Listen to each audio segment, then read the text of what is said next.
पढ़ेंगे। प्रस्तुत अध्याय है आपका व्यक्ति के व्यक्तित्व पर बाल्यावस्था का प्रभाव। प्रकरण को शुरू करने से पहले आइए इस अध्याय के उद्देश्य पर थोड़ा प्रकाश डालते हैं।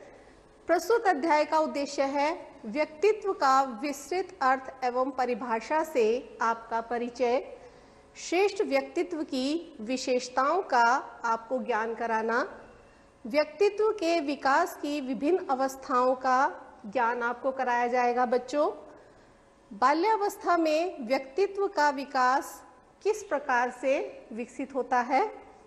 बाल्यावस्था में व्यक्तित्व का विकास एवं उसके संबंधित कारक, वे सभी कारक जिनसे व्यक्तित्व के विकास की प्रक्रिया प्रभावित होती है।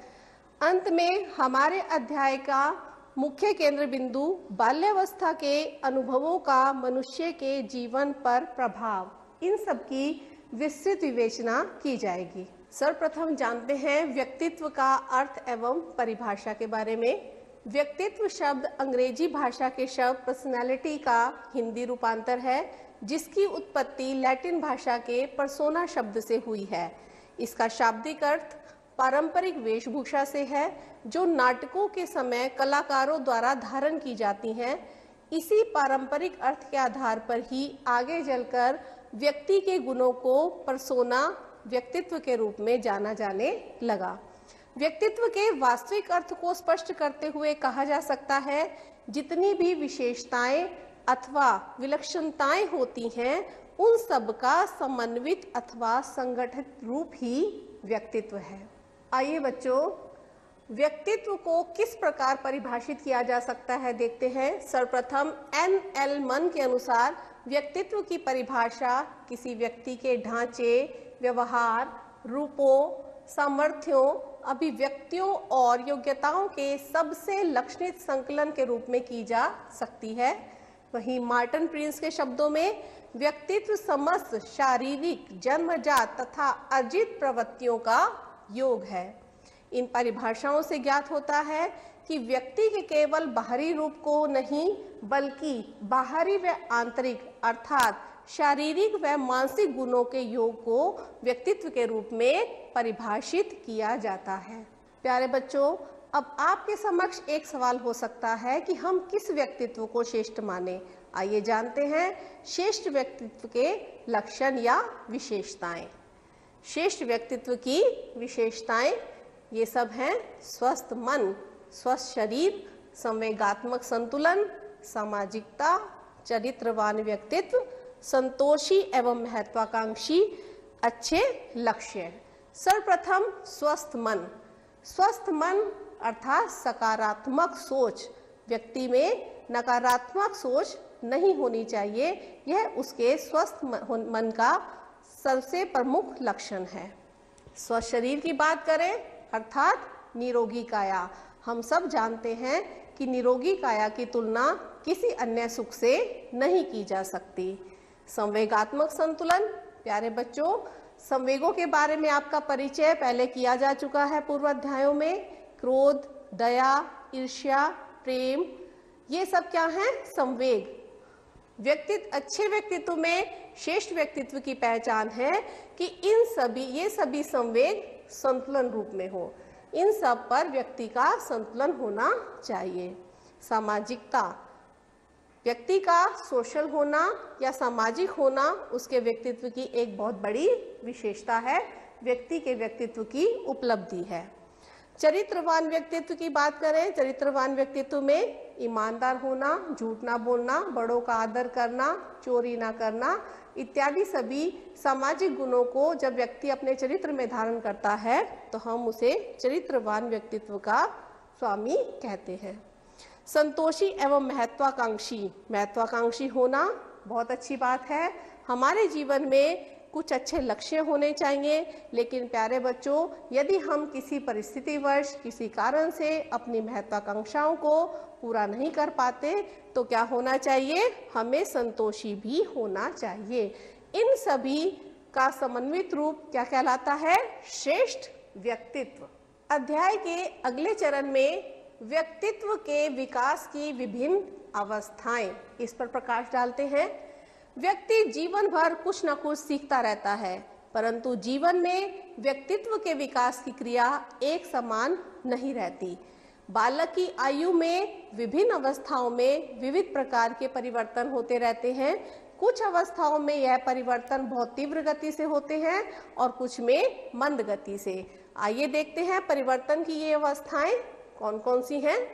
सबसे पहले शैशवावस्था, जिसे जन्म से 3 वर्ष तक की आयु तक मानते हैं। तत्पश्चात बाल्यावस्था। बाल्यावस्था को बच्चों देखिए 2 भागों में बांटा गया है। पूर्व बाल्यावस्था 3 से 6 वर्ष, उत्तर बाल्यावस्था 6 से 12 वर्ष।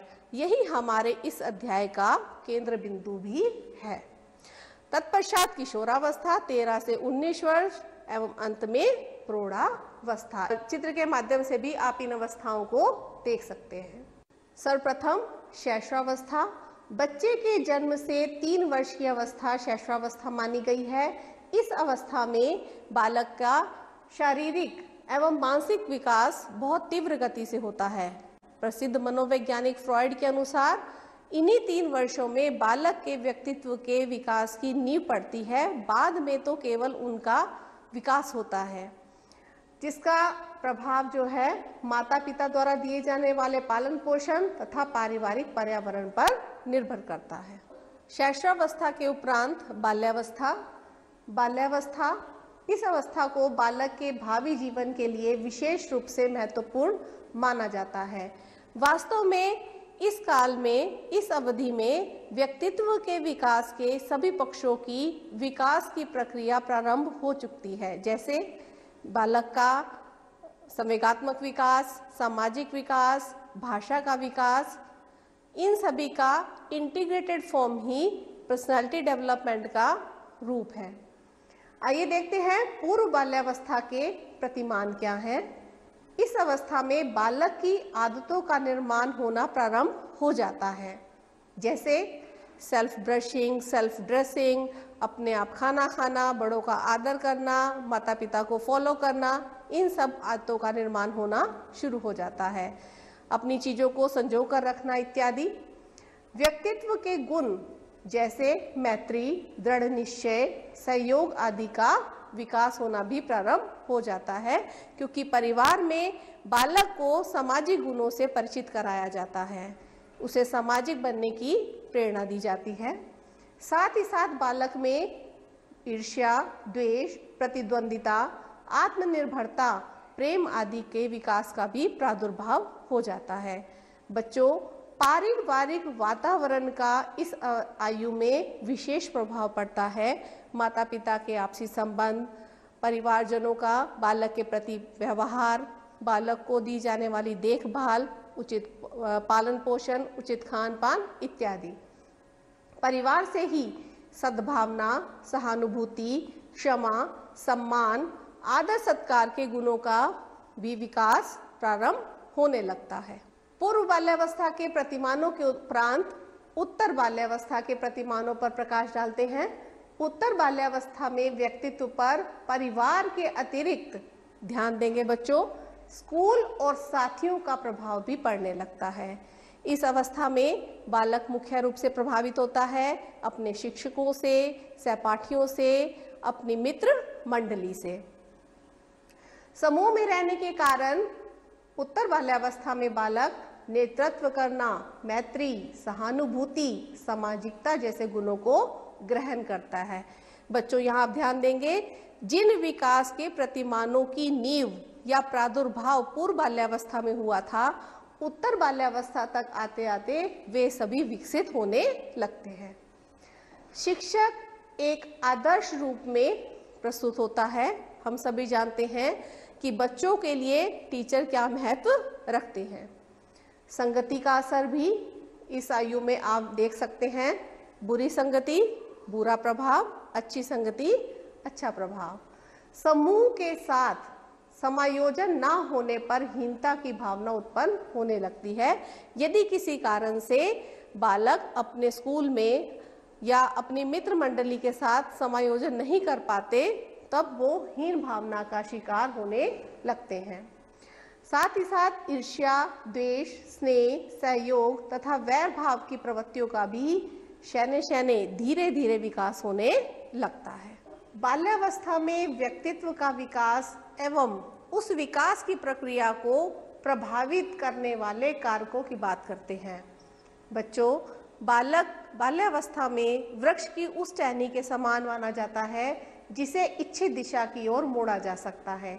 अनेक कारक ऐसे होते हैं जो बालक के व्यक्तित्व के निर्माण में प्रभाव डालते हैं, जिसे यहाँ चित्र के माध्यम से प्रस्तुत किया गया है। बच्चों, बालक के व्यक्तित्व की तुलना की गई है एक वृक्ष से, जिसमें कि वृक्ष के तने के दो भाग किए गए हैं, वंशानुक्रम एवं वातावरण, यानी कि इनका सम्मिलित रूप ही वृक्ष का निर्माण कर रहा है। कारक की बात करते हैं। अंतःस्रावी ग्रंथियां, पीयूष, थायराइड, एड्रिनल, ये सभी हमारे शरीर में हार्मोन्स का स्राव करती है और हमारे शरीर के ढांचे को, शरीर की क्रियाविधि को नियंत्रित करती हैं। शारीरिक प्रभाव, बालक की कद काठी कैसी होगी, त्वचा का रंग, बालों का रंग, आंखों का रंग, उठने बैठने का पोस्चर, ये सब शारीरिक प्रभाव। बालक स्वस्थ है या दिव्यांग है, यानी कि वंशानुक्रम के द्वारा बालक को माता पिता से जो शारीरिक सौष्ठव प्राप्त हुआ है, जो उसकी शरीर की आंतरिक एवं बाह्य संरचना है और जैसा उसका नर्वस सिस्टम है, यानी कि स्नायुविक संगठन, मस्तिष्क के सभी प्रतिरूप, तर्क शक्ति, बुद्धि चातुर्य, भाषा का ज्ञान, स्मरण शक्ति इत्यादि, इन सब का निर्धारण किसके द्वारा होता है बच्चों? वंशानुक्रम के द्वारा। और बाकी सभी प्रतिमान बालक के जन्म का प्रभाव। उदाहरण के लिए यह माना जाता है कि परिवार में सबसे बड़ा बच्चा अधिक जिम्मेदार होता है। टूटे परिवारों का प्रभाव, यदि अध्ययन करें, किसी कारण से माता पिता के अलग होने पर सबसे अधिक प्रभाव बच्चों किस पर पड़ता है? उनके बच्चों पर। माता पिता का प्रभाव, यानी कि माता पिता शिक्षित हैं, अशिक्षित, बालक के किस प्रकार का वो देखभाल दे पा रहे हैं। बालक के व्यक्तित्व का विकास इस कारक के द्वारा भी प्रत्यक्ष एवं अप्रत्यक्ष रूप से प्रभावित होता है। भिन्न संस्कृतियों का प्रभाव, बालक अलग अलग संस्कृतियों के संपर्क में आता है तो उसका व्यक्तित्व उसी प्रकार से, अलग अलग भाषाओं का ज्ञान करना, अलग अलग क्षेत्रों के खान पान का ज्ञान होना, ये सब बालक भिन्न संस्कृतियों के प्रभाव से सीखता है, यानी कि उसका वातावरण जो है वो और अधिक सबल बन रहा है, सीखने के उसे और अधिक साधन मिल रहे हैं, अवसर मिल रहे हैं। आर्थिक स्थिति का प्रभाव, क्रीड़ा समूह का व्यक्तित्व पर प्रभाव। क्रीड़ा समूह बालक के सीखने का सबसे बड़ा साधन, सबसे सबल साधन क्या है? क्रीड़ा समूह, जिससे बालक को विशेष लगाव है। इन सब का सम्मिलित रूप ही बालक के व्यक्तित्व को विकसित करता है। अध्याय के केंद्र बिंदु, बाल्यावस्था के अनुभवों का मनुष्य जीवन पर प्रभाव। बालक मनुष्य का जन्मदाता है। बाल्यकाल व्यक्ति के जीवन का निर्माण काल है। परिवार तथा समाज द्वारा उसे विभिन्न परिस्थितियों में विभिन्न प्रकार के खट्टे मीठे अनुभव प्राप्त होते हैं, जो उसके व्यक्तित्व पर अमिट छाप छोड़ते हैं और जीवन पर्यंत साथ रहते हैं। माता पिता से प्राप्त किए हुए अच्छे गुणों को भी बाल्यकाल के अनुभवों से विकसित किया जा सकता है। बाल्यकाल में उसे जो भी अनुभव प्राप्त होते हैं वे सब मिलकर उसके वंशानुगत गुणों को विकसित करते हैं। आइए बात करते हैं इन 9 संबंधित पॉइंट्स पर डिटेल से। सबसे पहले प्रेम की संतुष्टि, खेल एवं कल्पना का महत्व, जिज्ञासा की संतुष्टि, अनुकरण प्रवृत्ति का महत्व, प्रशंसा तथा पुरस्कार, आत्मसम्मान, स्वतंत्रता, समाज का प्रभाव, उचित विचार, चरित्र तथा आदर्श। सर्वप्रथम प्रेम की संतुष्टि। प्रेम बालक की नैसर्गिक भूख है, इसी कारण वह प्रेम की छाव में ही संतुष्ट होता है।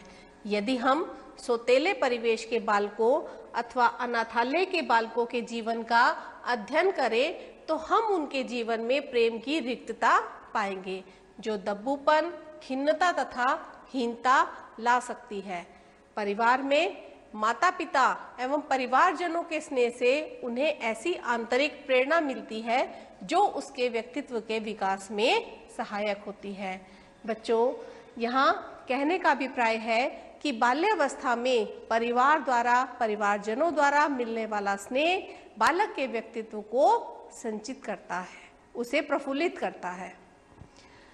खेल एवं कल्पना का महत्व। बालकों में कल्पना प्रवृत्ति की अत्यंत तीव्रता पाई जाती है, अतः माता पिता व शिक्षकों को चाहिए कि बालकों को खेल कूद के पर्याप्त अवसर प्रदान करें तथा उनसे ऐसे रचनात्मक कार्य कराएं जिनसे उनकी काल्पनिक शक्ति व उनमें निहित प्रतिभा का पर्याप्त विकास हो सके।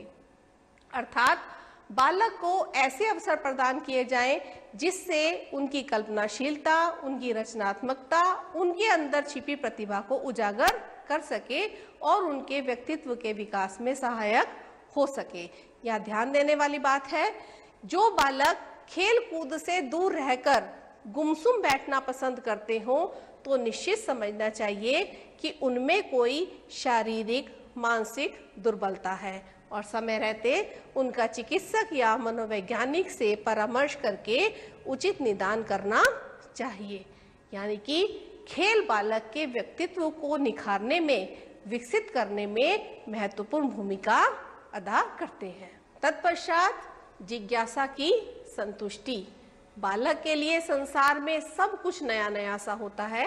वह प्रत्येक वस्तुओं व क्रियाओं को बड़ी जिज्ञासा से देखता है और उस विषय में क्या, क्यों, कब, कैसे इत्यादि प्रश्नों का उत्तर चाहता है। वे केवल पूछते ही नहीं हैं, बल्कि जब तक उनकी उत्सुकता संतुष्ट नहीं हो जाती वह बात उनके अचेतन मन से नहीं निकलती। माता पिता तथा शिक्षकों का यह कर्तव्य है कि उनकी जिज्ञासा संतुष्टि के लिए धैर्य से काम ले तथा उचित रीति से उनका निवारण करें। यह ध्यान देने वाली बात है, जो बातें बताना उचित न हो उनके लिए उन्हें अपनी बुद्धि चातुर्य से इस प्रकार संतुष्ट करें कि उनकी जिज्ञासा मिट जाए तथा उनके मस्तिष्क पर कोई गलत प्रभाव ना पड़े। बालकों को कभी भी प्रश्न पूछने पर डांट फटकार नहीं लगानी चाहिए, अन्यथा वे दूसरे तरीकों से यानी कि गलत तरीकों से अपनी जिज्ञासा को शांत करने का प्रयास कर सकते हैं, जो कि आने वाले समय में या उनके लिए भविष्य में हानिकारक सिद्ध हो सकती है। जिज्ञासा की संतुष्टि के उपरांत अनुकरण प्रवृत्ति का महत्व। बालकों में क्रियाशीलता व अनुकरण की प्रवृत्ति स्वाभाविक है। जिस बालक में ये प्रवृत्तियां जितनी तीव्र होंगी वह भविष्य में उतना ही अधिक प्रतिभाशाली तथा महान कलाकार बनने की क्षमता रखता है। अनुकरण करना यानी कि जिसके व्यक्तित्व से बालक प्रभावित है, जिसके संपर्क में बालक का लालन पालन हो रहा है, वह उनको अनुकरण करने की कोशिश करता है। प्रशंसा तथा पुरस्कार। प्रशंसा व पुरस्कार व्यक्ति के उत्साहवर्धन का ऐसा साधन है जो बालकों को क्या, बड़ों को भी अपार प्रेरणा व प्रगति करने की शक्ति प्रदान करता है। उनके साधारण से कामों पर भी आप उनकी प्रशंसा करने में संकोच ना करें। वह छोटे होने पर भी प्रशंसा व दंड का अर्थ भली भांति समझते हैं। बालकों को पुरस्कार के द्वारा, उनकी प्रशंसा के द्वारा अभिप्रेरित किया जा सकता है कठिन से कठिन कार्य को करने में भी, नवीन कार्य को करने में भी।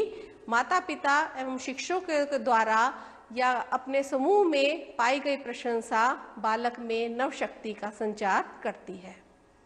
इसके उपरांत आत्मसम्मान, सेल्फ रिस्पेक्ट।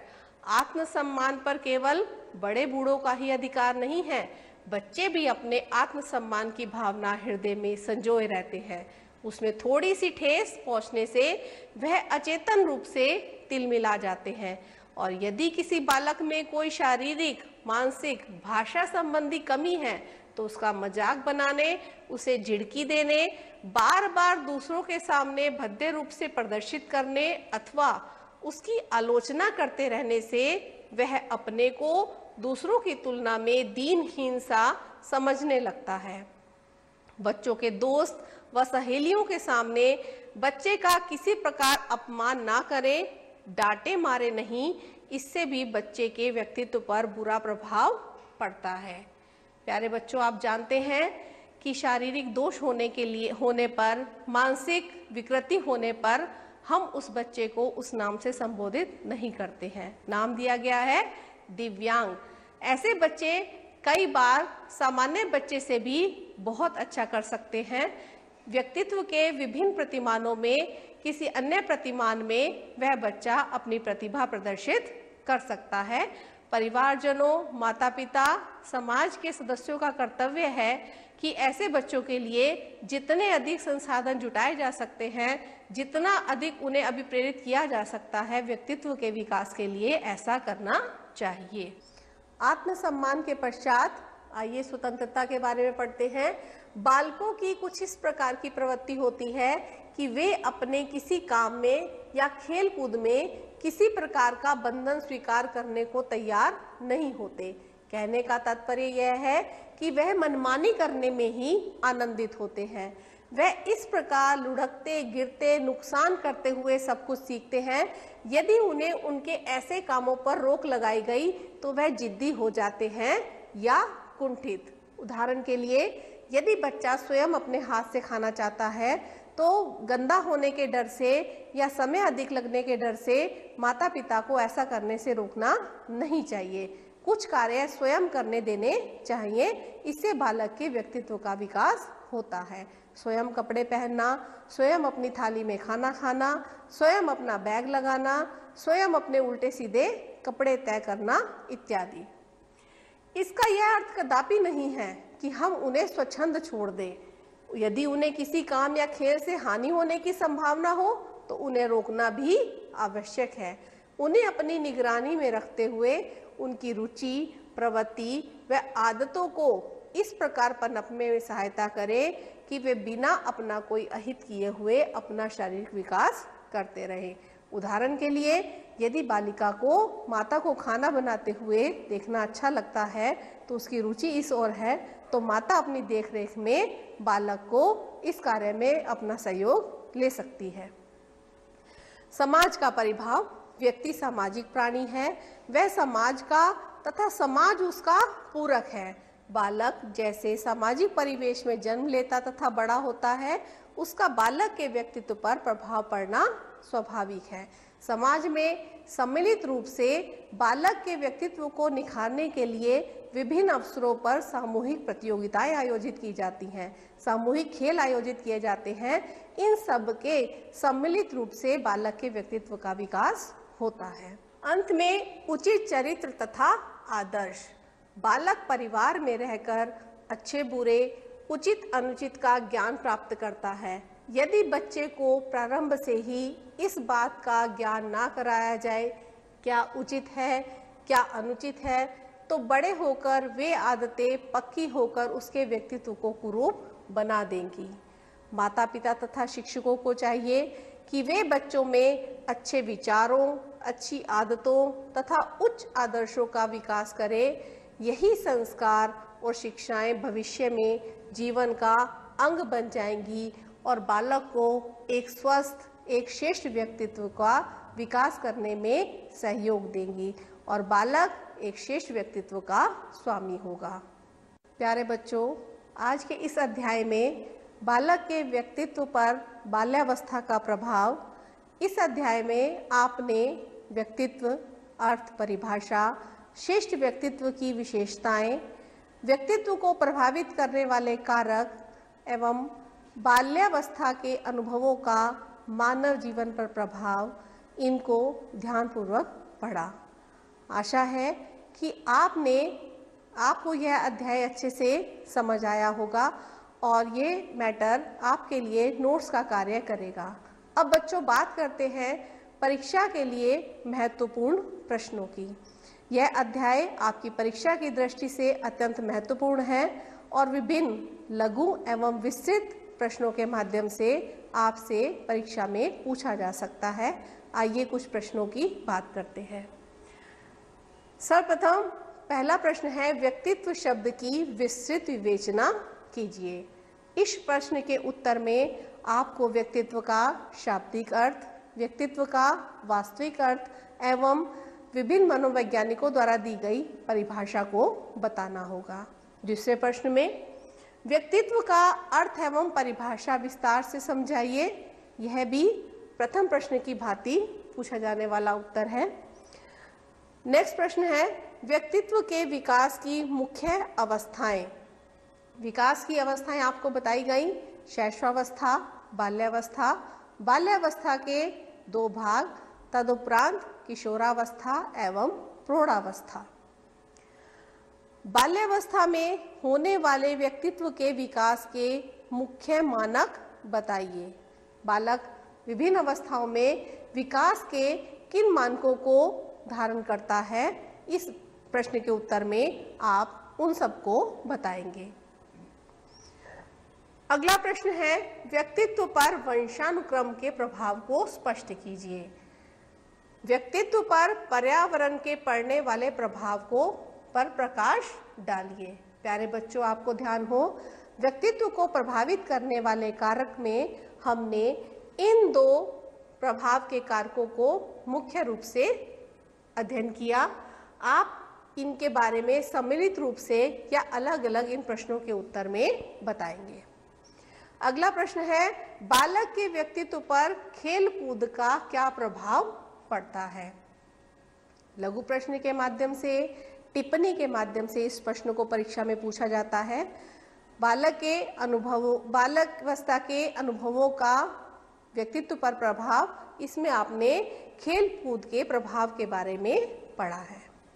श्रेष्ठ व्यक्तित्व की विशेषताएं लिखिए। स्वस्थ मन, स्वस्थ शरीर, महत्वाकांक्षा, संतोषी व्यक्तित्व, ऊंचे अच्छे आदर्श, अच्छे लक्ष्य, ये सब श्रेष्ठ व्यक्तित्व की विशेषताएं हैं। आप इनके विषय में बताएंगे।